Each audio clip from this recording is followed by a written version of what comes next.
My tripod stinks.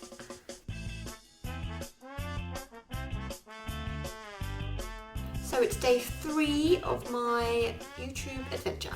I've got a few new things today. It's rare that I treat myself, so it's nice and I'm excited and I wanted to show you. I got a case for my camera.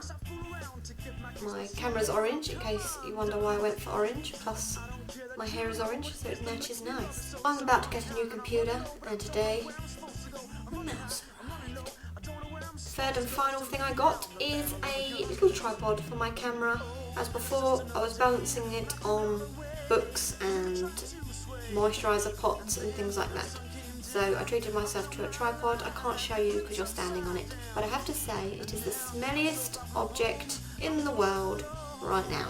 It's like it's been dipped in glue and then dipped in melted rubber and then dipped in paint and then dipped in melted plastic and then burnt to death. That is what it smells like. I can confidently say that I have the smelliest tripod in all the land. And if you think yours smells worse, you can't prove it, so I win. Anyways, today I thought I would talk about TV and film and that side of things and see where the conversation goes. I love British comedies, so I love kind of Peep Show, The Office, Miranda, French and Saunders. Dawn French is my favourite. I love Will Ferrell, and so I love any film with him in. I could actually eat that man's face off. I like him that much.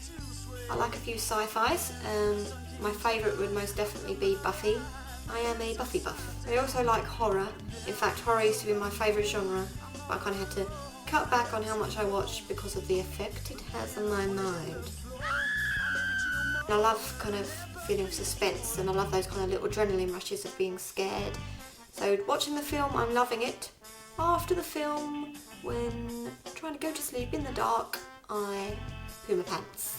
Plus, anyone who has gone to the cinema to watch a horror film with me can testify to this, but I get way too involved in the drama, and I will often be shouting things and getting frustrated at all those typical horror film moments that's in every film that just would never happen in real life. I know a lot of horror films are obviously complete fiction, but there's just some things that they make the kind of normal humans, not the murderers or anything, do. It's just not normal. They'll be on their own in some kind of creepy house or down some creepy road. People maybe have already been killed. They'll hear a strange noise, like a groan or a bang, or even someone saying their name in some really creepy manner. And instead of running for their lives, they go to that noise and they announce their arrival with a hello. You just wouldn't do that. That is stupid. Another thing that bugs me is that, say they've been chased by the baddie for quite a while, and then they do that thing where the baddie suddenly isn't there anymore, but you know they are there. Is that they'll suddenly decide, when they turn around and see the person's not there, to carry on walking on backwards with, so this is a knife or whatever stabby object they've picked up, a bit of broken glass or something. They'll walk doing this, walking into a room, not looking where they're going, even though you can see you've just come from there, he's not there, he's probably behind you in the room where you're not looking where you're going, so you deserve to die. Another one is lights. People in horror films don't seem to care about having good lighting, even when people have already been killed, they maybe have already been chased themselves. They will happily sit in their room with just a small little lamp as lighting. If it was me, every light in every room would be on all the time. Wardrobe doors would be open so no one can burst out my wardrobe doors. Windows locked, doors locked. It's just common sense.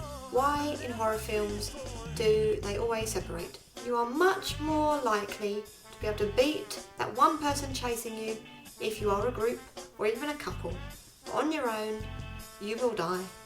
Why separate? And sometimes separate with no forms of weapons. Another stereotypical thing is the disbeliever. There is always one person in the group who, no matter how many people have died, will refuse to believe that anything is wrong until it comes to their point to die. I think I'm going on too long. So I shall call it a day here. Video 3, done.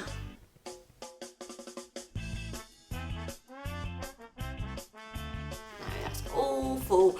That's awful. That's awful. Blech.